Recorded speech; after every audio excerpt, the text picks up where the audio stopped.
I still remember the exact sound the wrapping paper made when my sister tore it open.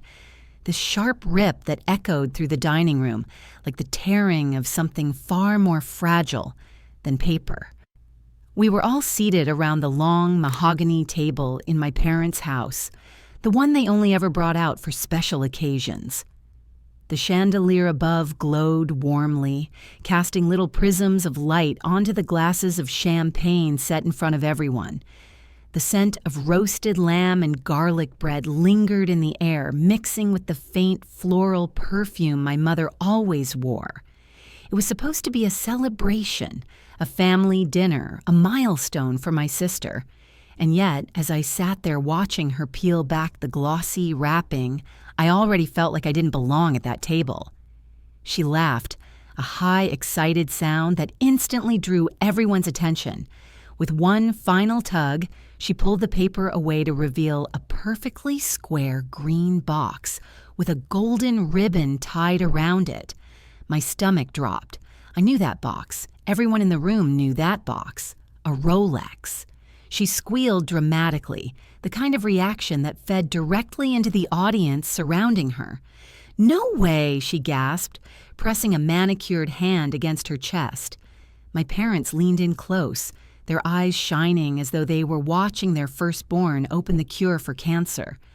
My mom clapped her hands together like a delighted child. My dad's chest puffed out proudly. My aunt, sitting across from me, leaned toward my cousin and whispered, "This will be something she'll keep for life. A real heirloom." And me? I just sat there, my smile plastered on like a cheap mask, trying desperately to stop my insides from unraveling. Because once again, it was happening. Once again, they had chosen her. Once again, I was invisible. She flipped the lid open, and the room collectively gasped as though they hadn't known what was inside all along. Nestled in the velvet interior was a gleaming Rolex watch, its silver band catching the chandelier's light, the diamond accents sparkling like captured stars. She slipped it onto her wrist with a theatrical flourish. "It fits perfectly," she exclaimed, holding her arm up for everyone to admire. The room erupted in applause. I swear it sounded like the audience of a game show that had just watched their contestant win the grand prize. Dad leaned over and said, "You deserve it, sweetheart. You've worked so hard." Mom dabbed at her eyes like she was watching a heartwarming movie. "Our golden girl," she said softly, but loud enough for everyone to hear. The words hit me harder than I expected. Our golden girl. Not one of our golden girls. Just one. Singular, and I wasn't it. I glanced down at my hands in my lap, empty, cold, clasped tightly together so no one could see them trembling. For half a second, I let myself hope. Maybe, just maybe, there was another box somewhere under the table. Maybe they'd surprise me too. Maybe they hadn't completely forgotten me. But deep down, I knew better. There was no box. No watch. No heirloom. No grand prize for me. There never was. Instead, after the commotion died down, my mom turned toward me with a bright, polite smile, the kind you give to a guest you don't really know. "Sophia," she said suddenly, "did you bring dessert? You always bake such nice things." I forced a laugh, heat rising in my cheeks. "Yeah," I said quietly, "it's on the counter." And just like that, she turned back to my sister, the star of the evening, while my contribution, a tray of homemade lemon bars I'd spent all afternoon perfecting, sat untouched in the kitchen. That was my role, I realized.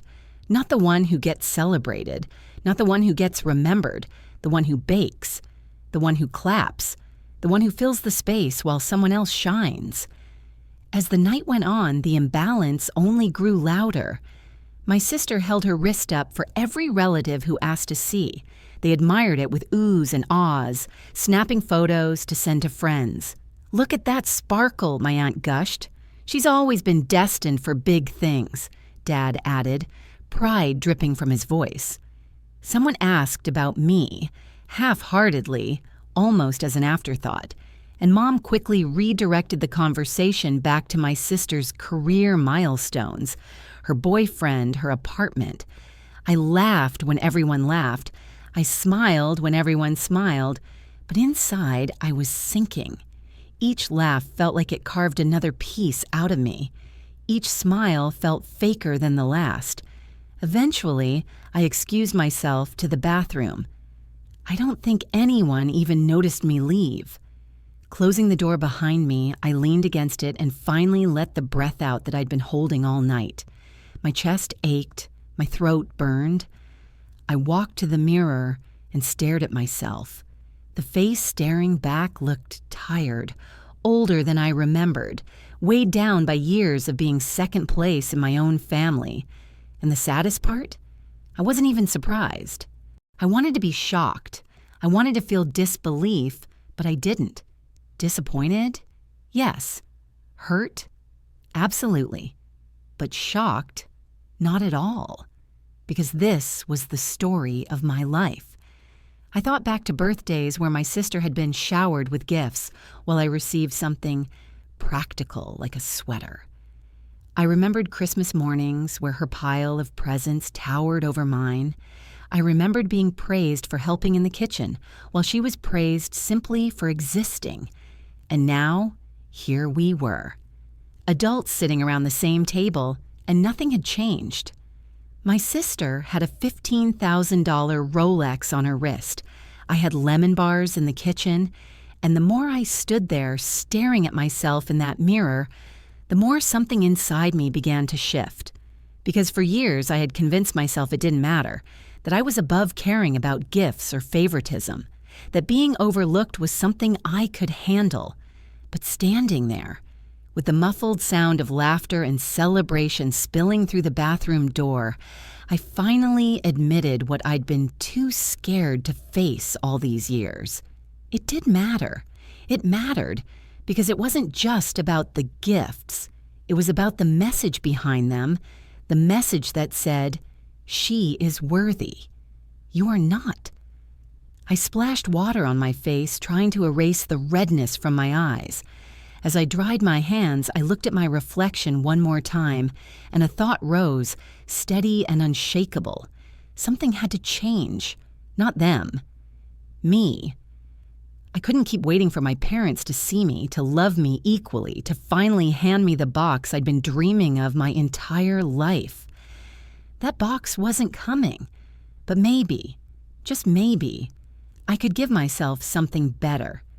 The dignity of walking away, the strength of choosing myself, the freedom of no longer being chained to their approval.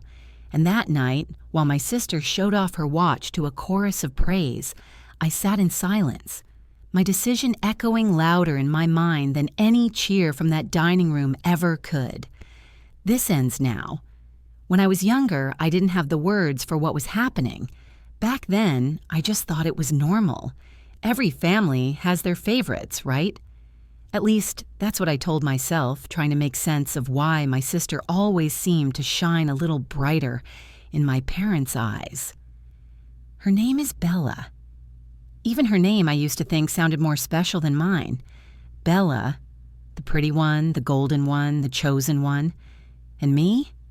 I was Sophia, the quiet one, the responsible one, the one they could count on, but never the one they celebrated. I remember one birthday in particular, Bella's 12th. She wanted a guitar, not just any guitar, but this expensive one she'd seen in a music shop window.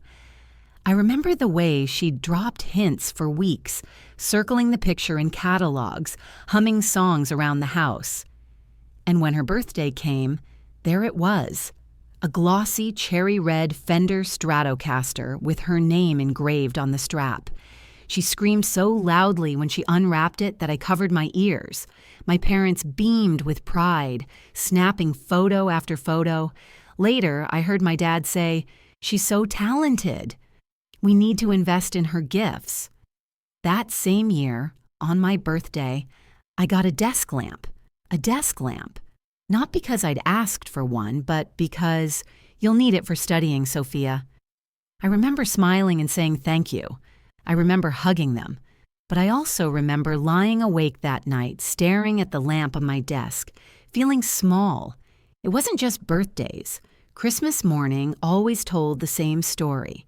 Bella's pile of gifts was a mountain, beautifully wrapped with shiny bows and tags. Each one seemed to be carefully chosen for her personality. Sparkly clothes, music equipment, tickets to concerts, jewelry. My pile? Smaller. Always smaller.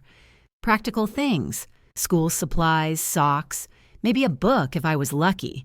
Mom would explain it away with a laugh. Sophia's our sensible girl. She doesn't need much. She's not flashy like Bella, and everyone would nod like it was some kind of compliment. But inside, I hated it, because what I heard wasn't sensible. What I heard was, you don't matter as much. School made it worse. Bella was loud, outgoing, the kind of person teachers remembered and praised. She sang in the choir, starred in plays, joined every club, and my parents were at every performance cheering the loudest, showering her with flowers and applause. Me? I was the quiet one. I got good grades, never got in trouble, did what I was supposed to do, and for that, I got silence. Once, in high school, I won a regional essay competition. Out of hundreds of entries, mine had been chosen. I came home glowing, clutching the certificate. I remember handing it to my mom in the kitchen, excitement bubbling in my chest. She barely looked up from chopping vegetables. "That's nice, honey." But Bella just got invited to a talent showcase. Isn't that amazing? My certificate sat on the counter until it got stained with tomato juice. Nobody ever framed it. It wasn't that Bella was mean to me, at least not then. She just basked in the attention. She learned early on that she was the star, and she played her role well. If she wanted something, she got it. If I wanted something, I had to justify it, argue for it, sometimes even beg for it. And still, more often than not, the answer was no. The thing is, I tried not to let it bother me. I told myself I didn't care about material things. I buried myself in schoolwork, in books, in being the good one. If Bella was the star, then I would be the steady one, the dependable one, the one who didn't cause trouble. But inside, I craved the same thing she had. The unconditional pride, the way my parents' faces lit up when they looked at her. I wanted to be seen. I wanted to be celebrated. As we grew older, the gap only widened. Bella went off to college for music and the arts. My parents sent her care packages every week, called her daily, drove hours just to visit. When I left for college, I got a pat on the back and, "Don't forget to study hard, Sophia." No care packages, no visits, barely any calls unless I was the one dialing. When I mentioned it once, my mom brushed me off. "You're independent, Sophia. You don't need us as much as Bella does." But that wasn't true. I did need them. I just never admitted it because deep down, I already knew the answer. They didn't need me. By the time we were adults, the pattern was carved in stone. Bella was the golden child, the one who got the Rolex, and I was the afterthought, the one who brought dessert, the one who smiled politely when overlooked, the one who had trained herself to accept scraps of love and call it enough. But the night of the watch, the night they handed Bella a $15,000 symbol of her worth, while treating me like background noise, something broke inside me, because I realized that what I had accepted all these years wasn't just unfair. It was soul-crushing. It was slowly killing me, and I couldn't keep living like that. So when I stood in that bathroom, staring at my reflection after Bella's watch reveal, what I was really staring at was years of pain stacked on top of each other. The birthdays, the Christmas mornings, the competitions, the endless comparisons, it all led to this moment. And for the first time, I knew I couldn't just bury it anymore. This wasn't just about a watch. This was about my entire life. And if I wanted anything to change, I'd have to be the one to change it. By the time I graduated from college, I had accepted something most people never want to admit. If I was ever going to feel like I mattered, it wasn't going to come from my parents. I had to create that feeling myself. So I threw myself into work. I studied accounting. Maybe not glamorous, maybe not flashy, but it was stable. It was secure. It was something I was good at. I remember landing my first job at a mid-sized firm. The pay wasn't huge, but it was mine. I was proud of it. I bought my own little apartment. Secondhand furniture, mismatched plates, and creaky floors. But it was my place. The night I moved in, I sent a picture to the family group chat. No one responded. 2 days later, my mom texted back, "Oh, sorry, sweetie. Bella just had her first live performance at a bar. Can you believe it?" We were so busy cheering her on, I stared at that text for a long time. I wanted to be happy for Bella. I did. But I couldn't stop the ache, because I had accomplished something too. I had built something for myself. But to them, it was invisible. Bella's life always seemed to sparkle. Every month there was something new, a new trip, a new performance, a new expensive gift from Mom and Dad. She got a fully paid trip to Paris for inspiration. She got a MacBook because she needs it for composing. She got jewelry because artists need to feel special. Meanwhile, when my laptop broke down and I mentioned I'd have to save for months to replace it, Mom simply said, "Well, Sophia, that's what being responsible is about. You're good at handling things." I wanted to scream. Being responsible had turned into my prison sentence.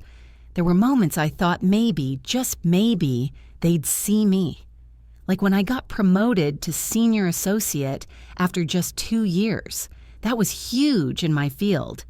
My boss told me I was one of the fastest learners they'd had. I called my parents, excited, almost breathless. My mom picked up, but before I could even finish telling her, she interrupted with, "That's great, honey. But did you see Bella's new single is on Spotify? It already has 5,000 plays." I felt my excitement drain out of me like water down a sink. "Yeah, Mom. That's great for Bella." She never asked what my promotion meant. She never asked how much hard work went into it. She didn't even ask what it came with. To her, it was a footnote. And then came the holiday dinners. Every gathering was the same script, played on repeat. The spotlight always fell on Bella. "Bella, sing us something. Bella, tell us about your trip. Bella, show everyone that necklace we got you." I sat there, smiling, nodding, asking questions, clapping at all the right times. Nobody asked me about my job. Nobody asked how I was doing. Once I even tested it. I said casually, "Oh, I'm working on a pretty big audit project right now. My team's handling one of the biggest clients in the firm, Silence." Then Dad changed the subject to Bella's new stage outfit. It was like I hadn't spoken at all. I tried dating for a while, too. I thought maybe if I built my own little family, I could fill that hole my parents had carved in me. But every relationship seemed to crumble under the weight of my insecurities. One boyfriend once asked me, "Why do you always downplay your own achievements?" I didn't know how to explain that I'd been trained to. That in my world, nothing I did was ever enough, so I learned not to expect anyone to care. He didn't understand, and eventually he left. Bella, meanwhile, had boyfriends paraded in front of the family like royalty. They were showered with warmth, welcomed into every corner of the house. When I once brought someone I was dating to dinner, my parents were polite but distant. Afterward, my mom pulled me aside and whispered, "Sophia, don't get too attached. You need someone stable, not someone who'll distract you." But Bella's flings, every single one was the one until they weren't. It was maddening. One of the hardest moments for me came at Bella's big showcase concert. The whole family was there. Front row seats, cheering, waving banners. She sang her heart out, and I admit she was good. She always had been. Afterward, we all went backstage. She was glowing, draped in hugs, flowers piled high in her arms. I stood in the corner, clapping quietly, when my aunt turned to me and said, "You must be so proud of your sister. She's really making something of herself." Something in me cracked, because I was making something of myself, too. I was working hard, paying bills, building a life without help. But to everyone else, it didn't count. I was invisible. That invisibility started to eat at me. I stopped sharing my wins with my family. What was the point? Got a raise? They wouldn't care. Moved into a nicer apartment? They'd barely notice. Finished a certification? It would be brushed off as expected. So I stopped trying. But deep down, the pain was still there. Every ignored text, every brushed aside achievement, every time Bella was celebrated while I was sidelined, it built up until it turned into quiet anger. I started to distance myself, not completely, but enough to breathe. I made more friends outside the family, spent more time with colleagues, traveled alone. And for the first time, I started to feel a sense of pride in myself. But the moment I'd step back into my parents' house, it would all collapse. Because inside those walls, nothing I did mattered.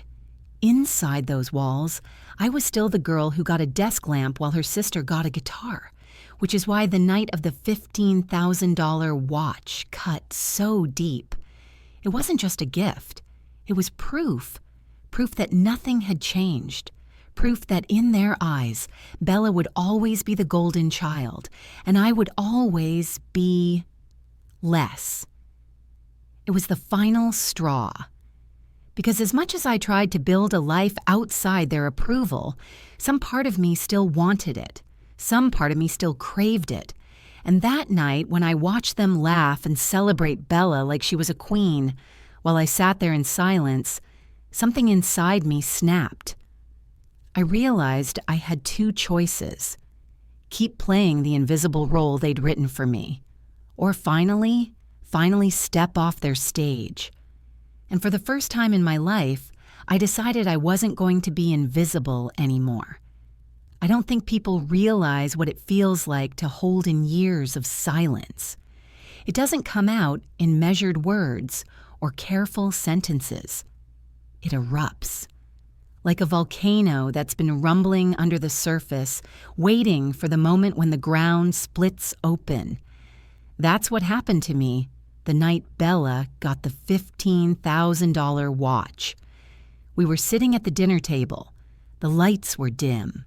Candles flickered, and the air was thick with laughter and chatter. I sat at the far end of the table, pushing food around my plate, trying not to let the knot in my chest choke me. Bella sat in the center, glowing like always, her wrist glinting every time she lifted her glass. She kept twisting her arm to admire the watch, giggling like a child even though she was a grown woman. My parents couldn't stop talking about it. "Only the best for our Bella," my mom said proudly. "She deserves it. She's so talented, so special," my dad added. Every word felt like a knife, and then Bella turned to me, smiling sweetly, and said, "Don't you just love it, Sophia? I mean, they really went all out, didn't they? It's perfect." Something inside me cracked. I laughed. It wasn't a joyful laugh. It was sharp, bitter, the kind that makes people pause mid-conversation. The table went quiet. All eyes turned toward me. "Perfect," I repeated.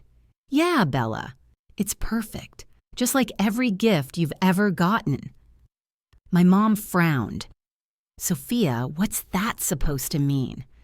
I set my fork down, my hands trembling, but I didn't care anymore. "It means," I said, my voice rising, "that I've spent my entire life watching you shower her with everything. Attention, gifts, love, while I sat on the sidelines like I didn't even exist." The room froze. Bella blinked, caught off guard. "Sophia, that's not fair." "Not fair?" I snapped, my words tumbling out faster now. "Bella, you got a guitar when you were 12. I got a desk lamp. On Christmas, you got mountains of gifts. I got socks and a book. Every performance, every song, every trip, you were the star. And me? I was just the background." My dad's face hardened. "That's enough, Sophia. Don't ruin this evening," I turned on him, the years of silence finally exploding. "Enough? You think I haven't had enough already? I got promoted at work. Nothing. I moved into my own apartment. Silence. I've built a life on my own, without your help, without your care, and all I ever got was brushed aside like I didn't matter." My voice shook, but I didn't stop. "Do you have any idea what it feels like to grow up invisible? To sit there smiling while your own family pretends you don't exist? Do you even remember the last time you said you were proud of me?" No one spoke. The silence was heavier than anything I'd ever felt. Bella looked down at her watch, then back at me. "Sophia, I didn't ask for this. It's not my fault they treat me this way." For a moment, I almost softened. But then I thought about every time she'd basked in the attention, every time she'd rubbed it in without realizing, every time she'd laughed while I sat quietly in the shadows. "You didn't ask for it," I said coldly, "but you sure enjoyed it, didn't you? You never once stood up for me, not once her mouth opened, then closed." She had no answer. My mom reached out a hand. "Sophia, honey, you're overreacting. We've always loved you." I flinched back like her touch burned me. "Loved me?" My laugh was hollow. "Do you even know what love feels like? Because if this is love, ignoring me, belittling me, making me feel less than, I don't want it." The room was dead quiet. Tears stung my eyes, but I forced myself to keep speaking. All I ever wanted was to be seen. Just once. To be celebrated, to be told that I mattered.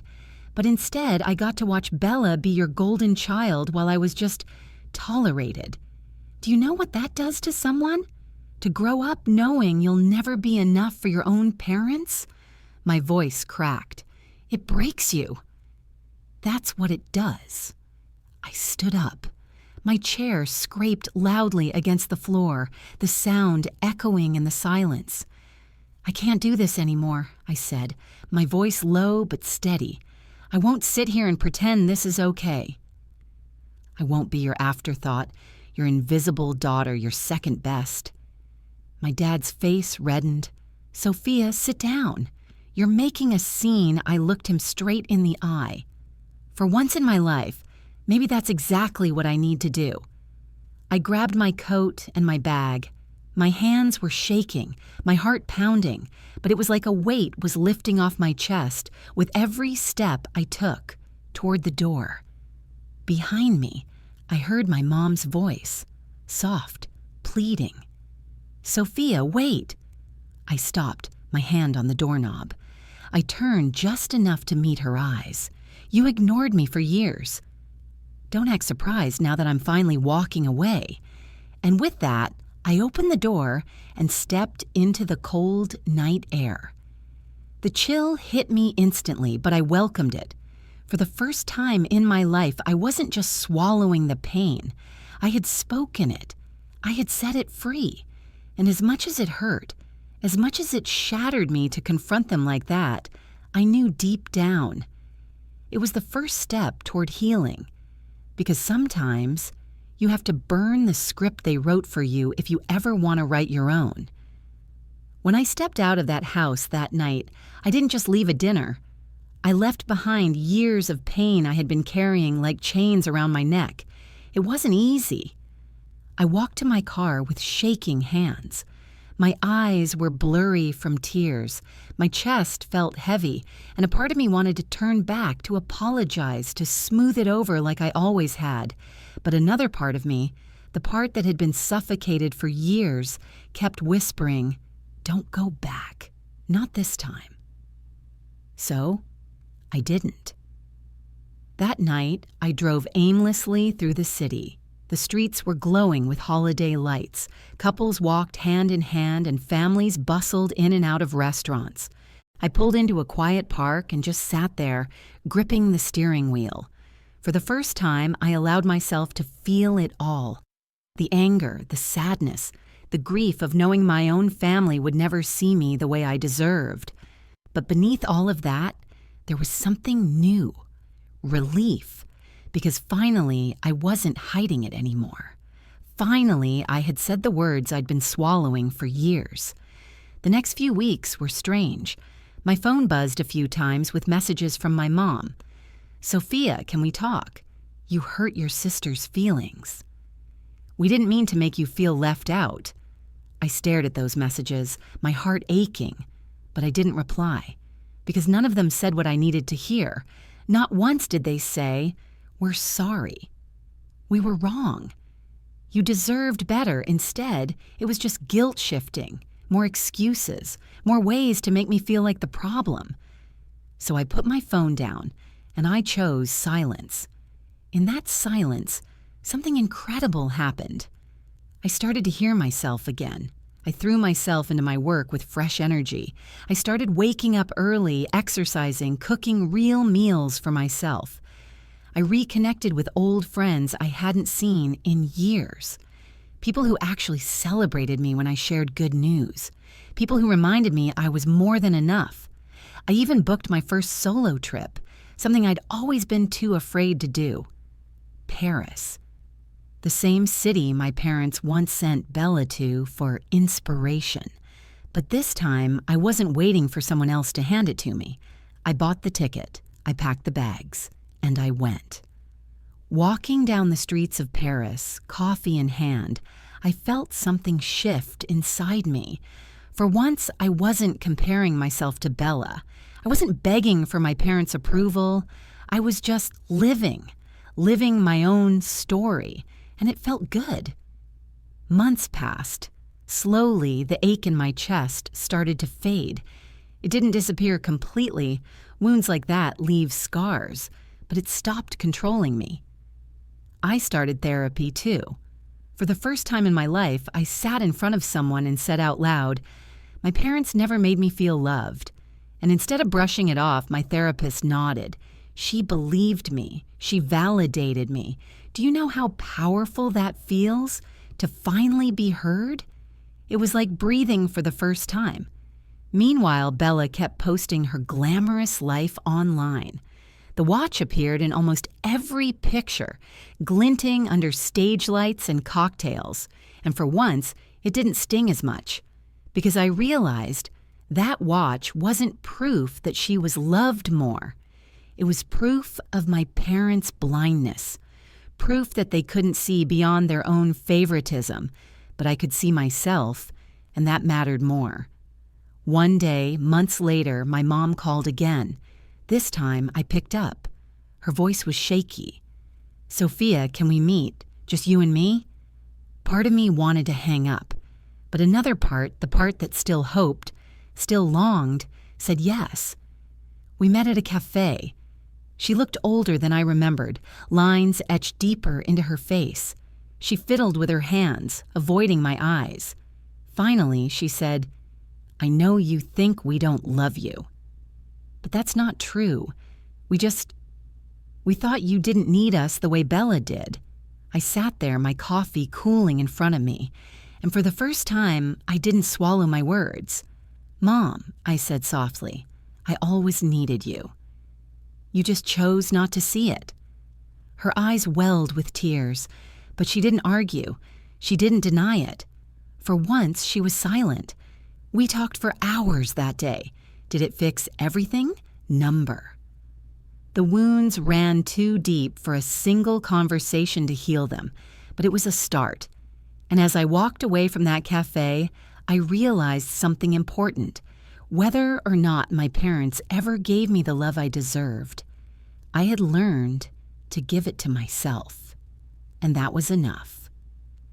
Now, when I look back on that night, the night of the watch, I don't just see pain. I see the night I finally found my voice. I see the night I stopped being invisible. I see the night I chose myself. Because here's the truth. Sometimes the family you're born into won't ever give you the love you crave. And that hurts. It cuts deep. But that doesn't mean you're unworthy. It just means you have to stop waiting for their applause and start clapping for yourself. And when you do, you realize you were never second best. You were always enough.